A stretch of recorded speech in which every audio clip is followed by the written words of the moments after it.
Shalom saudaraku dalam Tuhan. Saudara, di kesempatan ini saya mengajak kita sama-sama belajar dari satu kebenaran yang disampaikan oleh Bapak Bambang Nursena di video berikut, karena apa yang dia sampaikan sangat penting dan sangat baik untuk pertumbuhan iman kita.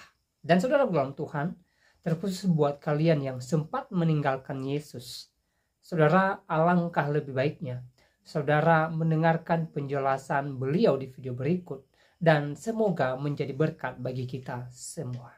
Berikut videonya, dan pastikan tekan tombol like dan juga share video ini supaya menjadi berkat bagi banyak.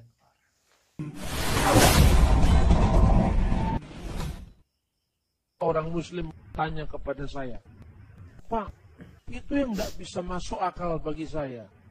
Kenapa yang tidak masuk akal? Jangan-jangan tidak masuk di akal, bukan tidak masuk akal. Kok firman jadi manusia, Pak? Sampean percaya nggak dengan nuzulul Quran? Firman turun jadi buku. Nuzulul Quran itu kan firman turun jadi buku. Jadi firman menjadi buku. Percaya nggak kamu firman menjadi kitab suci? Percaya, Pak. Loh, kalau firman turun jadi buku aja kamu percaya. Buku itu benda mati. Masa firman jadi manusia kamu tidak percaya? Langsung dia diam. Iya ya Pak, iya makanya jangan kritik orang. Kritik orang itu kan gampang. Firman menjadi buku kamu bisa percaya. Tapi kan nggak pernah kami mengatakan Quran itu Tuhan. Justru itu masalahnya. Sesuatu yang bukan ciptaan itu apa? Sesuatu yang bukan ciptaan itu kan pasti pencipta. Di dunia itu hanya ada dua. Pencipta, ciptaan. Kholik, makhluk. Tidak ada yang di tengah-tengah. Saudara Muslim kita ini percaya Al-Quran itu nggak diciptakan. Karena dia firman Allah. Karena apa? Allah menciptakan dengan firman-Nya. Tidak mungkin firman diciptakan. Makanya doktrin ahli sunnah wal jamaah yang diklaim oleh NU itu memperkenalkan ungkapan man qala innal Qur'an makhlukun fahuwa kafir. Barang siapa yang mengatakan Al-Quran itu diciptakan, maka dia kafir. Tentu bukan kertasnya yang nggak diciptakan. Kertasnya kan made in Probolinggo, pabrik leces pada larang. Kertas itu kan ciptaan pabrik. Apakah firman Allah itu ciptaan pabrik? Oh bukan, Pak. Bukan kertasnya yang disebut bukan ciptaan. Lalu apanya? Firman Allah yang terkandung di dalamnya. Nah sekarang saya balik. Yang disebut Yesus sebagai putra itu bukan kemanusiaan yang bisa mati. Kemanusiaannya bisa mati. Tapi firman Allah yang adalah Allah tidak bisa mati.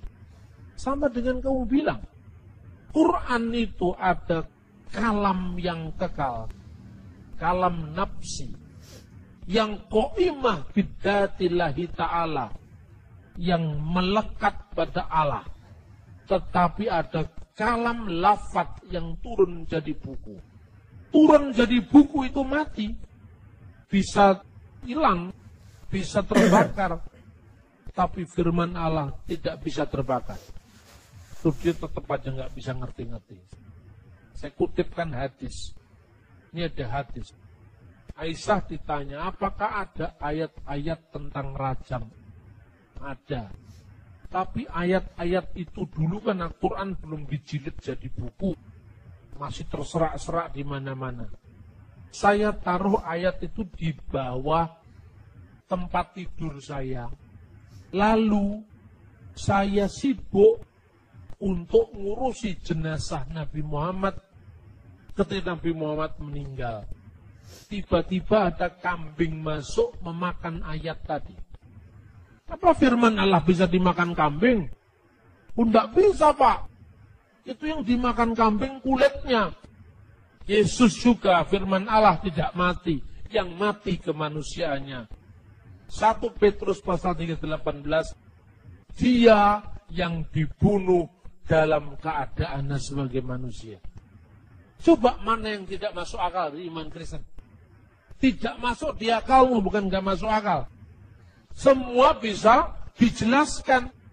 Inilah yang sering membuat orang Kristen minder, waardigheid kompleks, kata Bung Karno. Bahasa Belandanya ini. Orang itu minder begitu ditanya tentang Tritunggal, dia menghindar. Jangan dipikir dengan akal. Padahal akalnya yang belum memikir. Ketika ditanya tentang ketuhanan Yesus, dia menghindar. Ini waktunya kita menjelaskan karena iman timbul dari berita. Dan berita atas sabda Tuhan. Maka beritanya diperjelas. Kenapa selama ini tidak jelas? Karena gereja membangun mental sektarian. Katolik lawan Protestan. Pentakosta lawan Protestan. Karismatik lawan Pentakosta. Ini yang membuat kita tidak pernah berpikir bagaimana menciptakan teologi yang kontekstual. Bagi saya, soal Protestan, Katolik, Pentakosta itu sudah masa lalu. Sekarang kita harus menatap masa depan bersama. Memaafkan sejarah. Menatap masa depan bersama. Justru ketika saya dialog dengan Islam, enak. Kami kan tidak pernah mengatakan lakukan untuk Tuhan, Pak. Betul. Karena Tuhan itu kan jabatan. Benar. Buku nggak mungkin disebut Tuan. Yang disebut Tuan itu adalah Tuan Takur, Tuan Sulaiman, kan itu kan? Tuan di atas segala Tuan itulah Lord of Lord. Itu Tuhan.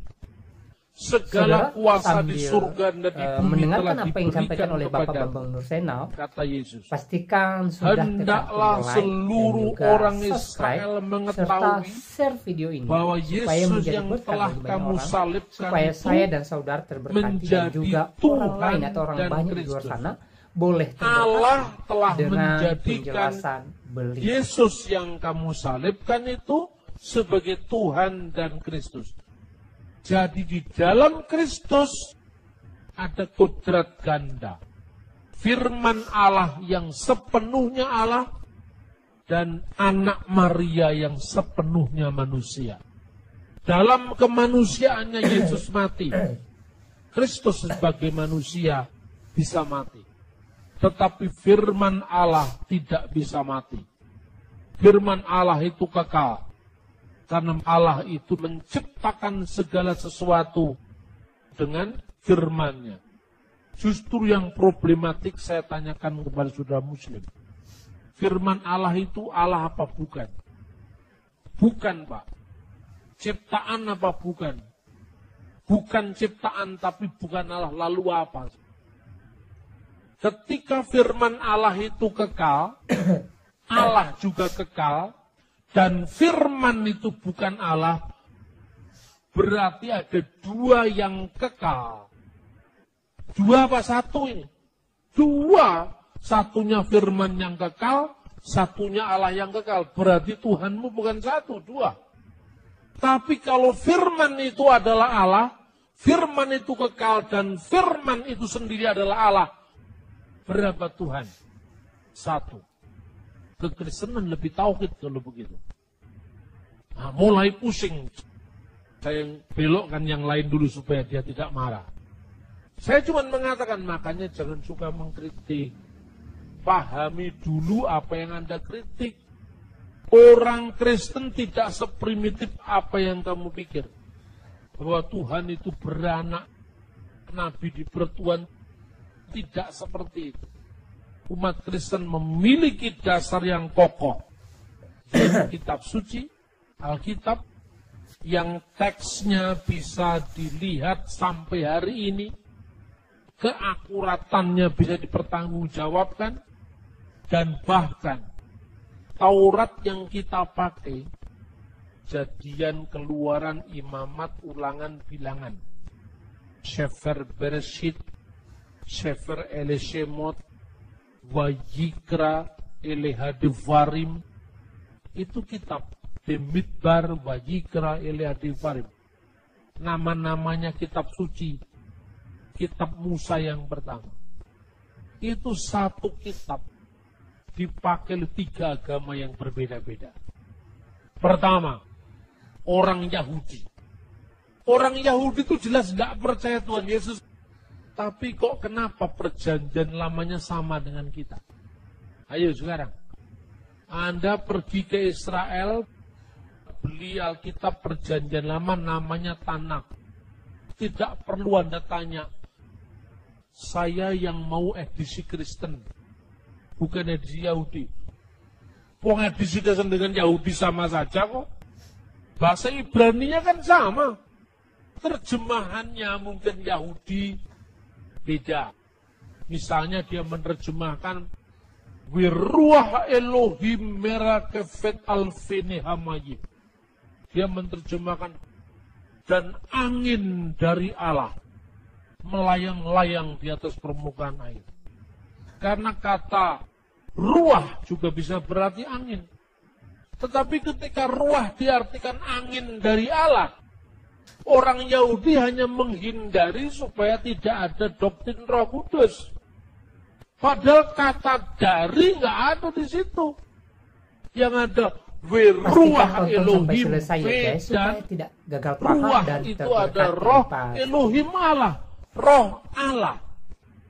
Karena orang Yahudi menghindari doktrin Roh Kudus, maka dibuanglah kata-kata ruah, diganti dengan angin. Tapi teks aslinya tetap Wiruah Elohim Merakefet Alfini Hamayim. Orang Yahudi menolak Yesus, tapi dia tetap tidak bisa menolak kata Immanuel dalam Yesaya pasal 7 ayat 14. Orang Yahudi bisa menolak Yesus sebagai Tuhan dan Juru Selamat, tetapi nubuat hamba Tuhan yang menderita, Yesaya 53, tetap ada di kitabnya orang Yahudi. Dua agama berpisah 2000 tahun, tapi kitabnya sama.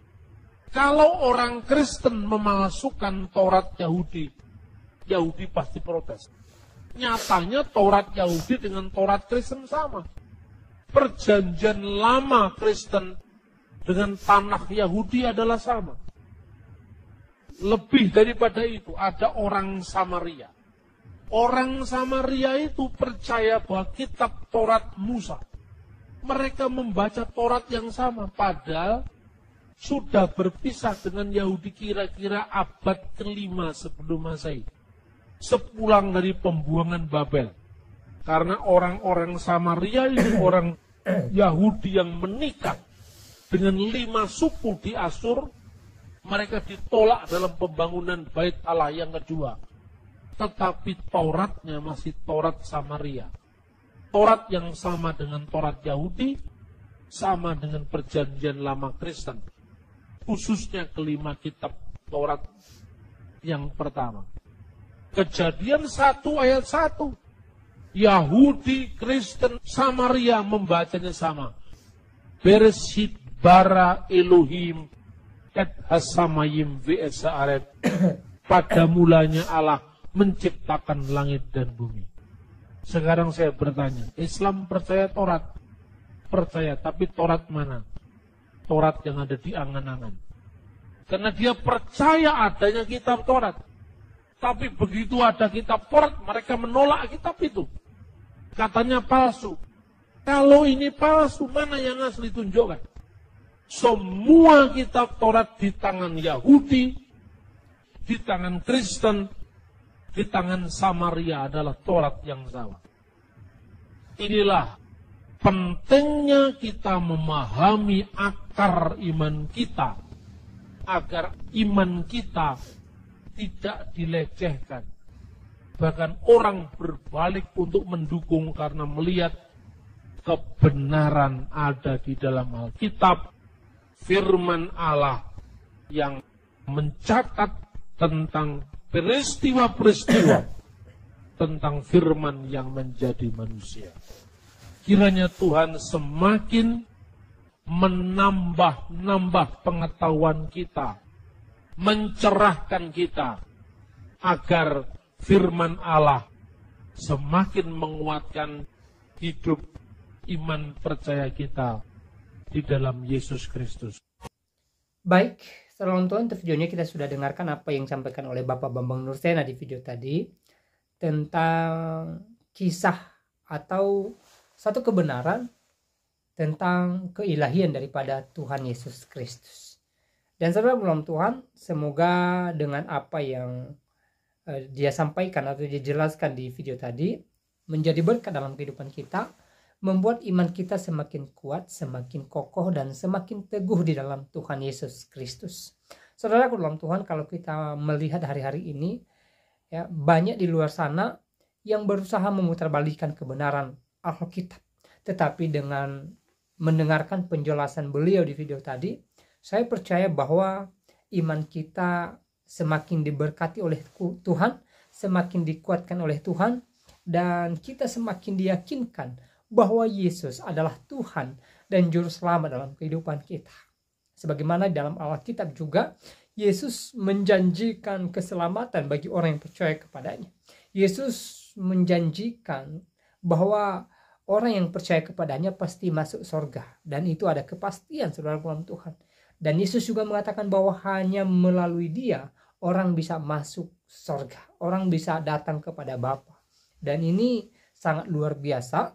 Jadi saudara dalam Tuhan, saya percaya apapun yang kita alami, apapun yang kita lihat, apapun yang kita dengar hari-hari ini tidak membuat iman kita goyah, tetapi membuat iman kita semakin kokoh di dalam Tuhan Yesus Kristus. Untuk itu tidak ada salahnya juga saudara menonton channel-channel anak-anak Tuhan atau orang Kristen di video YouTube misalnya. Supaya apa? Supaya iman saudara semakin bertumbuh dalam Kristus dan semakin dikuatkan.